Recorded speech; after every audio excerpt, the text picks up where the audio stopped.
3, 2, 1, off we go.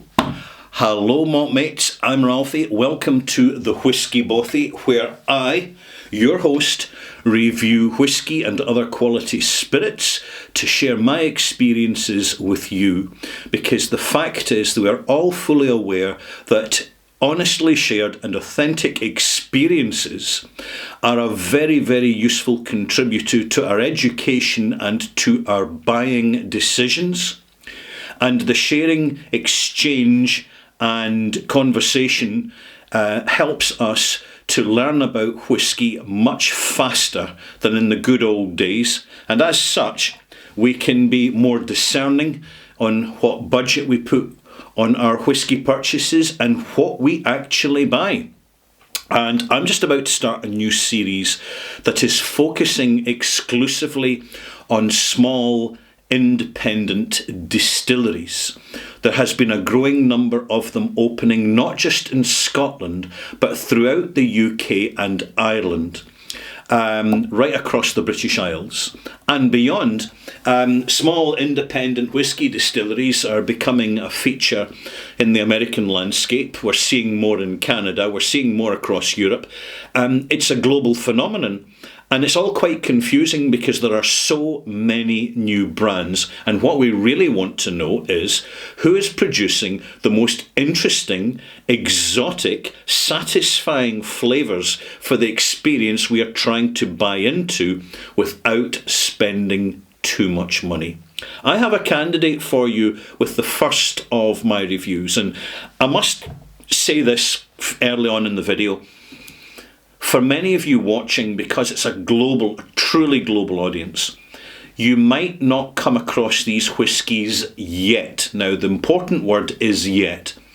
These distilleries are just getting up and running. They're not producing a great volume of whisky, so you're unlikely to see them in supermarkets or even general liquor stores and retailers outside of the UK. However, when you do see them, at some point, you at least will have this video, this channel here, as a point of reference as to what you're looking at and what you might consider buying.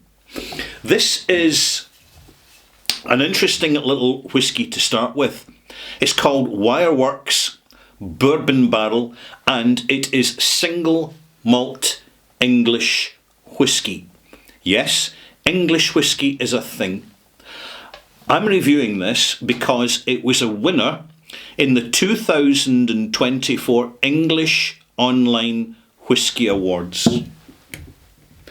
I shall post a link down in the description box below to the English Whisky Awards so you can go and check it out yourself.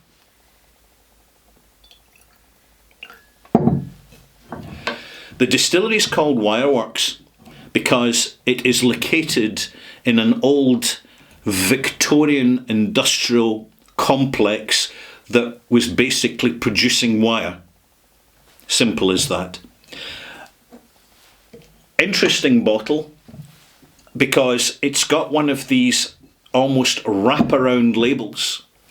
And on the label, you're getting genuinely useful, interesting content. So I'm just going to let this wee dram that I've poured open up a little bit. Now, first of all, there's no age statement.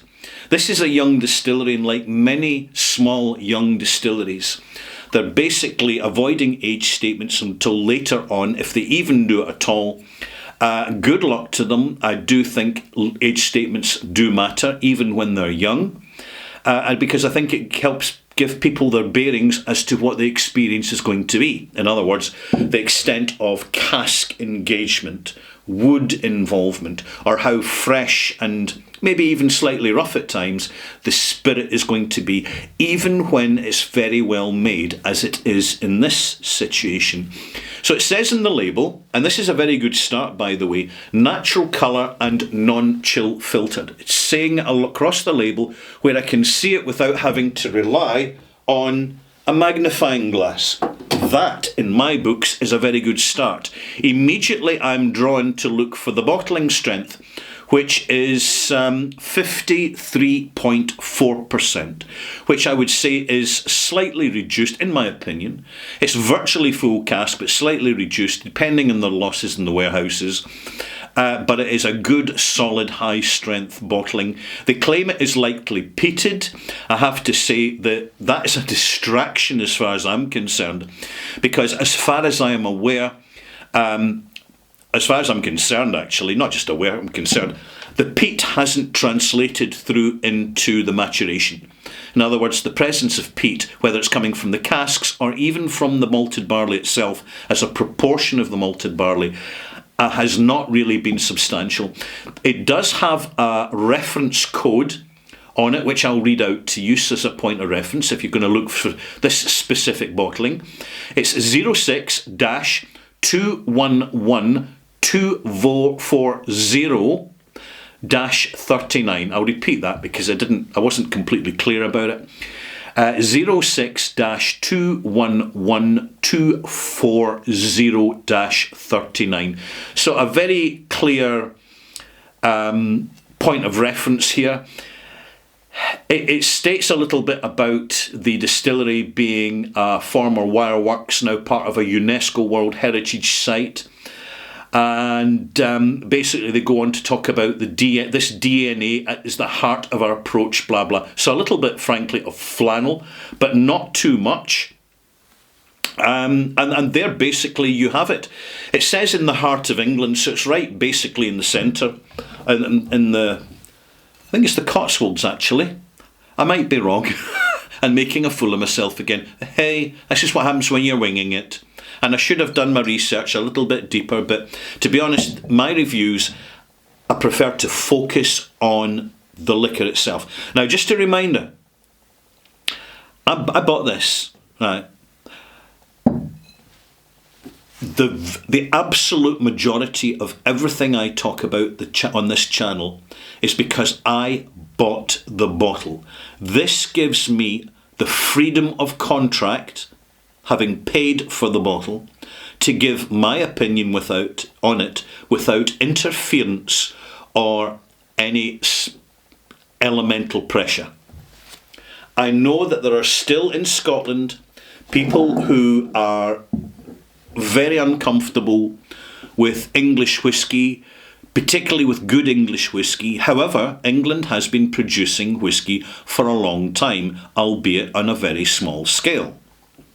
It's nothing new, it's just a lot more prominent these days. And in fact, there's a little bit of a situation going on which I'll cover in my review 1068, which is going to be the next extras, right, which is coming along shortly, because this is review number 1068. Just pop it in there, so as you know, point of reference. And there's a spat going on, which is what they call it, because there's plans to produce English whisky slightly differently from Scotch whisky. But some people view it not as slight, they view it as a substantial difference. So there's something kicking off about that. So I'm going to give my overview on it and just give my input. Anyway, let's get back to this. I can understand why it won in the English Whisky Awards when there are many other whiskies out there which are produced to a good standard, and they've got interesting characters. They've got definitive signatures to them, like, for example, Filey Bay and Cotswolds. But this is good whisky at an accessible price, and importantly, the messaging coming from the producers is unpretentious, a matter of fact, and it's allowing the customer space to discover the experience rather than have some narrative imposed on them by the producers, which is the conventional, traditional marketing way. What have we got on the nose? I might add, by the way, and I'll make a feature of this, bourbon barrel.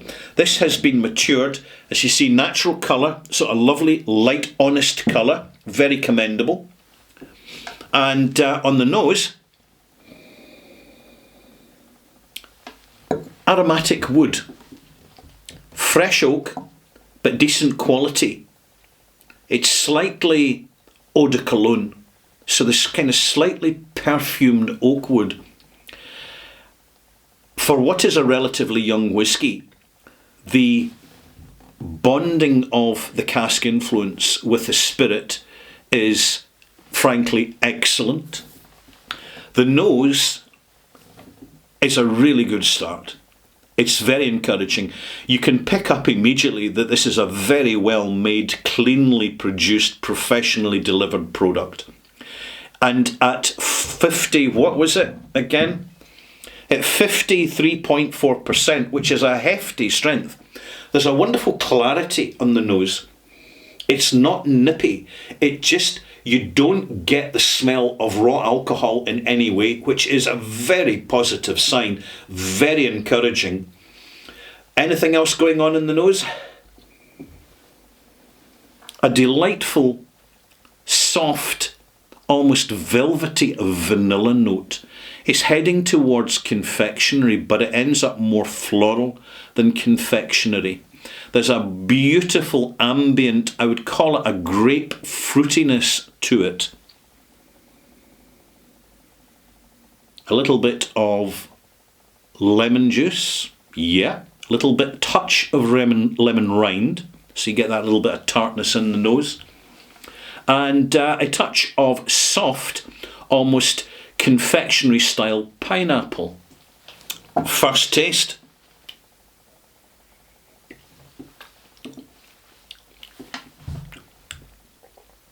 Remarkably fresh and clean. First taste, this is a masterclass of whisky production. You're getting the flavour before the alcohol bite. Usually, particularly in a more hastily run still, you get the alcohol first, and once the alcohol settles down, then you get the flavour. This is the opposite. I'm going to add slightly less than 5 millilitres. I'm going to add 3 millilitres of water to this, so not as much as I usually add. And the reason for this is that it's remarkably clear and fresh on the palate to start with, so I don't want to over dilute it. Having said that, it's highly likely I will add more water over the next 15 to 20 minutes.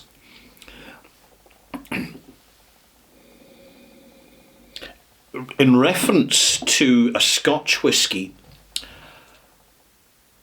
it's actually quite difficult. I would say it's more Irish, soft, perfumed note, but delicate perfume, really good quality perfume, not just the standard scooshy stuff you get for Christmas. And as soon as you add the water, there's a little bit of fresh, almost sawdusty oak coming through. Fresh, almost as if you're in a joiner's shop and they're cutting up some wood on the lathe. You know, that aromatic wood note that you get. I wouldn't even describe it simply as oak. This is good quality oak. These aren't just the cast-offs from Jim Beam brands that you're getting here. Mass-produced generic oak. The light, soft, gentle, almost citrus note, brulee citrus, barley citrus note is starting to come to the surface. This remains delicate but also substantial at the same time. So we've got a little bit of a complexity thing going on here. It comes across as a light whisky, but it's being delivered with a lot of substance and complexity. It's not easy to get your bearings with it initially. You do have to give it time. And I'm giving it time. The nose is becoming a little bit softer and more like fresh baked scones, Madeira cake. Yeah, I would describe that as well. I'm searching for the peat, by the way, and I'm really not getting much. I think the peat reference is throwing a blinder. If it was me, I wouldn't even mention it, because it's not coming through in the way that many people who like peated whiskies would expect, and therefore they're saying, hang about, they're saying it's a peated whisky, and it's not Laphroaig, it's not Caol Ila, it's not Ardmore, for example. That's false claims. I'm sure there's peat in somewhere, but it hasn't transposed through into the final product particularly much. But so what? It's still a damn good single malt whisky. It's opening up. We're getting this eau de vie, beautiful, complex, delicate oak eau de vie. I'm thinking chinkapin, the kind of more aromatic, or even you could make reference to the Japanese oak, Mizunara. But this is so much more delicate, reserved, restrained, and intrinsically complex. There really is something that I'm really enjoying about this, is there's so much to unpackage from the first few tastes and smells here.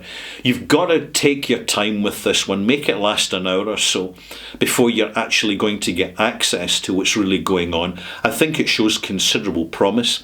I think this distillery most certainly has a future, and I'm very glad I bought a bottle. And I know that there's some people in Scotland going, Ralphie, that's a disgrace. You should be sticking to what Scotch whisky and supporting your own. So just to remind those folk that say that, Scotland doesn't own Scotch whisky. Corporations own Scotch whisky, the majority of. And corporations are only on location for their own convenience. Be real about it. Be realistic. Certainly Scotch whisky is hugely important to the Scottish economy, which is why it pains me to see such clumsy decisions going on in and around the Scotch whisky scene from some producers. But hey, why not English whisky getting a bit more prominent? Perhaps it's the boot up the arse that some Scotch whisky producers need, because they're letting their standards slide a little bit with excessive chill filtration, too much caramel E150A, and some sloppy distillation practices. Tell me I'm wrong. It's tough love. It's time for some tough love, Scotland.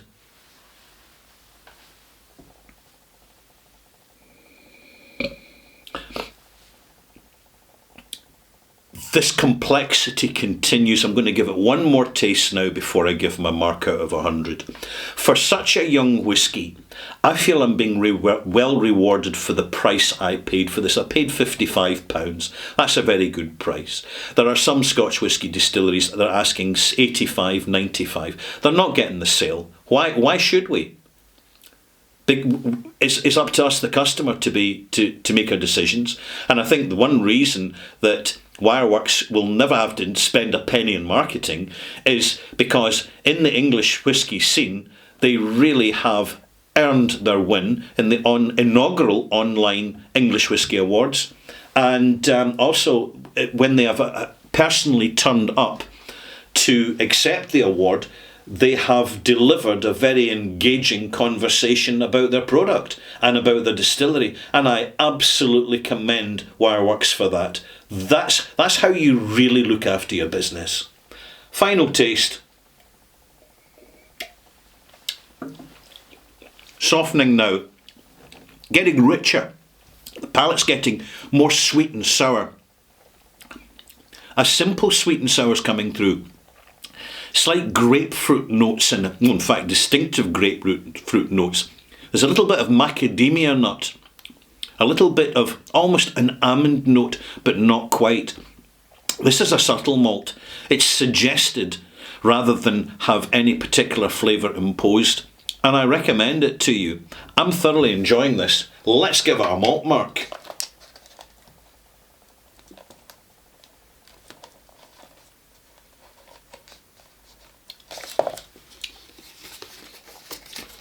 Yeah. No. I was actually going to be a little bit too generous there. It's still a young whisky, it's still finding its feet, but it's absolutely heading in the right direction. 83 out of 100, that's my malt mark. for one of these rare occurrences on my channel. It's an English whisky, but we'll be seeing more of this because we're seeing more English distilleries. And I, here in the Whisky Bothy, am a very cosmopolitan reviewer, and I think you should be very cosmopolitan in buying in the whiskies you choose to buy for a very, very simple reason.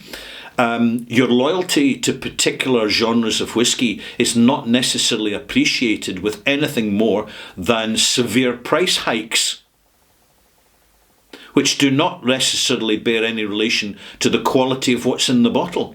So please, malt mates, be fussy, be very fussy, and if you're in doubt, don't buy. And when you go out to buy, and you find something really good, buy a second bottle to put in your stash. It's the way it works these days. See you soon.